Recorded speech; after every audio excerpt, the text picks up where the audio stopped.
नमस्ते, मैं हूँ शीतल सृष्टि सिंह और मेरे सभी दर्शकों को मेरा सादर प्रणाम। आज का हमारा जो इंटरव्यू टॉपिक है वो है महिला सशक्तिकरण में श्री सनातन सभा ऑफ फिजी की भूमिका। और आज हम जिन्हें इंटरव्यू करने जा रहे हैं वो है श्री ज्योति नारायण जी, जो कि हमारे नावभुआ नारी सभा की मेंबर है। नमस्ते ज्योति जी। नमस्ते। तो हम चलते हैं हमारे पहले सवाल पर। तो सबसे पहले आपका बहुत बहुत धन्यवाद कि आपने हमें अपना बहुमूल्य समय निकाल कर हमारे इस इंटरव्यू में शामिल होने के लिए आए हुए हैं। और कृपया आप अपना संक्षिप्त परिचय तथा अपने इस भूमिका के बारे में हमारे दर्शकों को कुछ बतलाने की चेष्टा करेंगे। जी हाँ, सभी को मेरा सादर प्रणाम। मेरा नारी सभा में पोस्ट है, मैं काम कर रही हूँ नारी सभा नाववा की वीपी हूँ, कल्चरल वीपी हूँ। मेरा काम है हॉल को डेकोरेशन करवाना और सभी चीज़ों को तैयार करना, ब्राह्मण लोग के लिए तैयार करना, हवन लोग के लिए तैयार करना, ताकि उनके लिए मैं उनके साथ मेरा वो काम है। और मैं सनातन सभा नाववा ब्रांच में भी काम कर रही हूँ, मेरा वहाँ पे भी है, मैं वहाँ पे भी मेंबर हूँ। तो मेरा वुमेंस के साथ भी काम करना है और महिला पुरुषों के साथ भी काम कर रही हूँ। अच्छी बात। अपनी इस भूमिका द्वारा आप किस तरह से महिलाओं को सशक्त यानी कि स्ट्रॉन्ग बनाने में प्रोत्साहित करते हैं? इसमें जैसे मैं महिलाओं को बहुत जोश में करवाती हूँ, उनसे बहुत निवेदन, और ताकि वो आगे फ्यूचर में हमारे साथ भी बहुत मेहनत से काम करें और हमारे साथ इसी तरह जुड़े रहें। और हम लोग बहुत ज़्यादा काम भी साथ करते हैं और सारी चीज़ों को साथ में भी रखते हैं, सोच बूझ कर भी साथ में चलते हैं। क्या आप बतलाने की चेष्टा करें कि ये जो कार्य आप लोग करते हैं इनमें क्या क्या शामिल होता है जिसमें आप सारी नारियों को सम्मिलित करते हैं? जैसे इसमें हमारा ज़्यादातर क्या है, हमारा मीटिंग होता है, कभी कभी मंदिरों में पूजा पाठ होता है, हम अपने लेडीज़ को लेकर जाते हैं। और कभी कोई भी त्यौहार होता है तो हम उसे भी मनाते हैं धूमधाम से। और हमारा दस्ती कर कर रामायण लेडीज़ों पढ़ते हैं और साज-बाज बजाते हैं, नाच गाना भी इत्यादि होता है। और अपने सभा की इस भूमिका को निभाते हुए आप किन किन समस्या या फिर चुनौतियों का सामना करते हैं? बहुत ज़्यादा हम सामना करते हैं चुनौतियों का। कभी कभी हम पूजा पाठ में भी बैठते हैं तो कभी कभी हमारे मंदिरों पे भी अटैक्स होता है, जिससे पत्थर इत्यादि चल जाते हैं कभी। और हमारे साथ जैसे बहुत डिफ़िकल्ट होता है, कभी कभी जैसे बातों में अप एंड डाउन हो जाता है।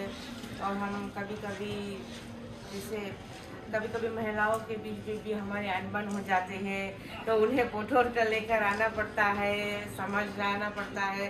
कभी कभी बच्चे हमारे कुछ यंग लड़कियों भी हैं, उनको भी जैसे एज वाइज जैसे नहीं समझ में आता है तो बहुत डिफ़िकल्ट होता है हमें उन्हें समझाना कि नहीं, सभा ऐसे नहीं ऐसे होता है, ये रूल्स होते हैं, आपको फॉलो करना होता है।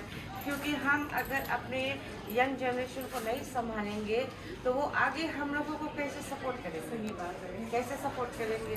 तो हम उन्हें आगे तैयार कर रहे हैं कि अगर हम बूढ़े हो जाए या हम कुछ ऐसे बैठे काम नहीं कर पाए तो यही हमारे यंग जनरेशन हमें हेल्प करे। अभी से हम लोग उन लोग को रामायण या पूजा पाठ में बैठाने लगे या पढ़ाने लगे तो आगे चलकर हमारे रीत और तरीके सीखेंगे। अच्छी बात। तो चलते हैं हमारे जो चौथे सवाल पर। महिलाओं की भूमिका को आगे बढ़ाने के लिए आप आपने कुछ अपना फ्यूचर प्लान सोचा है भविष्य के लिए? हम लोगों ने लेडीज़ का बहुत ज़्यादा जैसे इसमें हम लोगों ने काफ़ी प्रोग्रेस भी रखना चाहते हैं, कीर्तन नाइट है जिसे, और हनुमान चालीसा है, बच्चों के लिए भी है और लेडीज़ के लिए भी और मेंस के लिए भी। तो हम चाहते हैं कि इस तरह हमारे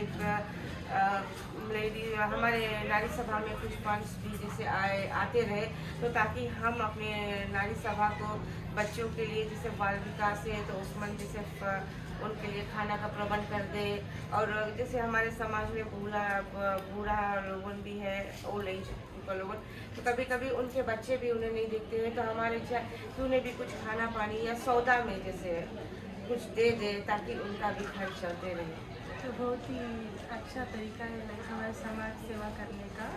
और तो इसी तरह हम अपने जो आखिरी सवाल पर आ चुके हैं, तो आप हमारे समाज के पुरुषों, बच्चों तथा युवाओं को महिला सशक्तिकरण यानी कि वुमेन एम्पावरमेंट को बढ़ावा देने के लिए क्या उम्मीद रखते हैं उनसे और उन्हें क्या संदेश देना चाहते हैं? जी, मैं अगर आपके घर में बच्चे हैं तो उन्हें शुरू से ही अपने धर्म को में आने की बताइए। आप पूजा पाठ में जाते हैं तो बच्चों को हाथ पकड़ कर लेकर जाइए और बिठाइए और उन्हें कहिए कि ये हमारा धर्म है और इसे हमें लेकर आगे चलना है। और वुमेन्स के लिए मेरा है, औरत नारी शक्ति है। औरत जो काम संभाल सकती है वो पुरुष नहीं कर सकते हैं आज की दौर में। तो महिलाओं बहुत मेहनती है, बहुत उत्साही है, वो अपना काम खुद करती है। काफ़ी जगह हम जाते हैं देखते हैं कि लेडीज़ इतनी ज़्यादा संख्या में आ गई, कैसे? तो नारी शक्ति वो आज नारी लोग जो कर सकती है वो पुरुष समाज नहीं कर सकते। जैसे कर सकते हैं अगर आप मिल बांट कर करेंगे, बट नारी बहुत आगे एक्टिव से।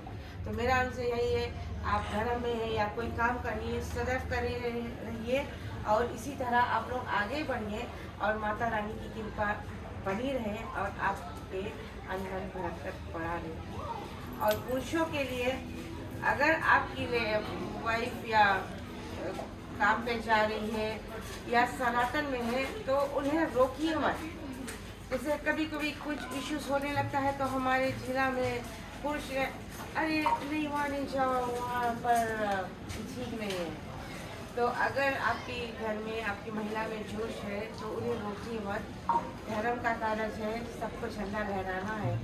सनातन का झंडा लहराएंगे तो हम भी आगे लहराएंगे। तो मेरा यही मैसेज है कि अगर आपके घर में धर्म कारज हो रहा है और आपके बच्चे हैं तो उन्हें सिखाइए और महिलाओं को किसी चीज़ में भी ना रोके, स्पेशली धर्म के कार्य में उन्हें आगे या और उन्हें जोश दिलाइए कि आप कर सकती हैं, आप कर सकती हैं। उन्हें ये मत कहकर बैठाइए कि नहीं आप नहीं अच्छा गा रही, आप अच्छा भजन नहीं गा रही है, बैठ जाओ, बेइज्जती करा था हमारा, आप बहुत सुंदर गाती है, आगे बढ़िए। कोई नहीं सुनी, मैं सुनूंगा बैठ कर। तो वो लेडी में वो महिला में जोश है, अरे कोई नहीं सुने, मेरा हस्बैंड सुन रहा है, इंस्पिरेशन मिल जाता है उनको ना। तो इसी तरह हम महिला समाज को भी आगे कर सकते हैं। तो हम अपने इंटरव्यू के समापन पर आ चुके हैं।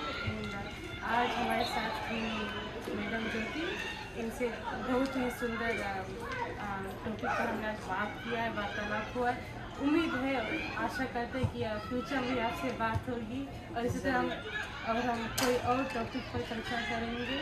धन्यवाद। धन्यवाद।